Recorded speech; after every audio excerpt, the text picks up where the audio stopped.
મહારાષ્ટ્રમાં નવી સરકારના શપથ ગ્રહણ બાદ નાયબ મુખ્યમંત્રી અને એનસીપી ચીફ અજિત પવારને મોટી રાહત મળી।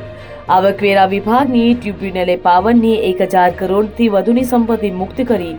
આવકવેરા વિભાગે 7 ઓક્ટોબર 2021ના રોજ દરોડા પાડીને આ સંપત્તિ જપ્ત કરી હતી, જેમાં તેમની પત્ની સુનેત્રા અને પુત્ર પાર્થની સંપત્તિનો સમાવેશ થાય છે। તે સમયે તેઓ શરદ પવારના નેતૃત્વવાળી એનસીપીનો ભાગ હતા। ટ્રિબ્યુનલે પોતાનો નિર્ણય સંભળાવતા જણાવ્યું હતું કે આવકવેરા વિભાગ આ પ્રોપર્ટીના મામલામાં બેનામી વ્યવહારોને કરવામાં આવ્યો હોવાનું દર્શાવતા કોઈ પુરાવા રજૂ કરી શક્યું નથી। તમામ વ્યવહારો બેન્કિંગ સિસ્ટમ દ્વારા જ કરવામાં આવતા હતા।